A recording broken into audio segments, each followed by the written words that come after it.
Netcasts you love. From people you trust. This is Twit.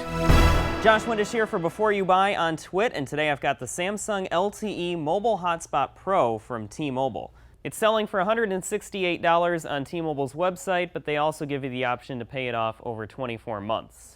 They have plans ranging all the way down from 500 megs of data for $20 a month to 10.5 gigs for $70 a month. The hotspot can actually connect up to 10 devices over Wi-Fi, and it can be tethered via USB to your computer. Now, if you take a look at the screen on this hotspot, it's actually a pretty big screen. Unfortunately, though, you can't really do anything with it. You can only look at information. It's not a touch screen. So the only way you can actually configure any of your settings is by logging into the web portal. And that web portal, very slow and sluggish to use. That's where you configure your security settings. They offer WPA2 for your password, and they also have, unfortunately, WPS, which is the dreaded wireless protected setup system that you find on a lot of routers today. Very broken system, but they actually put a button for WPS right next to the power button on the hotspot. So I can't tell you how many times I just wanted to, wake the device up or shut it down, and I initiated the whole startup process for WPS, which was very annoying. I like the design of the hotspot. It is really easy to get fingerprints on, though, and pretty easy to scratch, so be careful of that. But I think the best part of the design of this is this red stripe around the side here. It's not just a red stripe.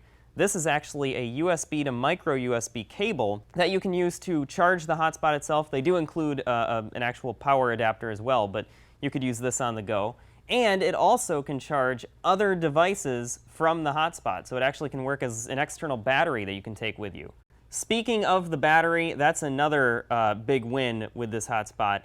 It's got a 3100 milliamp hour battery in it, which is enough to get, I got 9 to 10 hours of continuous usage, and you could easily get by for a couple of days before charging it with normal use. The speeds are also very good. I regularly got 15 to 20 megabits per second down and 3 to 5 megabits per second up. And I was able to get USB tethering to work. However, Samsung's drivers crashed my Mac when I installed them. I was able to get it to work successfully several times after that crash, but if you're on a Mac and you plan on using USB tethering, you might run into that bug. It also can connect to your computer to be used as external storage, and that can go up to 64 gigs with a micro SD card. So on to the pros and cons for this hotspot. On the pro side, the battery life is excellent. It also can be used to charge other devices, and it's got good speeds and a reliable connection.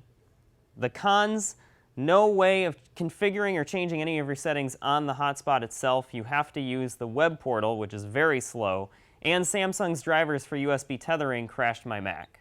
So buy, try, or don't buy on the hotspot from Samsung. I'm going to give it a buy because in the areas where it really counts, it succeeds. It's got great battery life, the speeds are good. The only word of caution in this may not even need to be said, make sure you've got coverage with T-Mobile where you're at, because that can certainly vary from location to location. But as far as hotspots go, if you need one and you're a T-Mobile subscriber, definitely a buy. For Before You Buy on Twit, I'm Josh Windisch.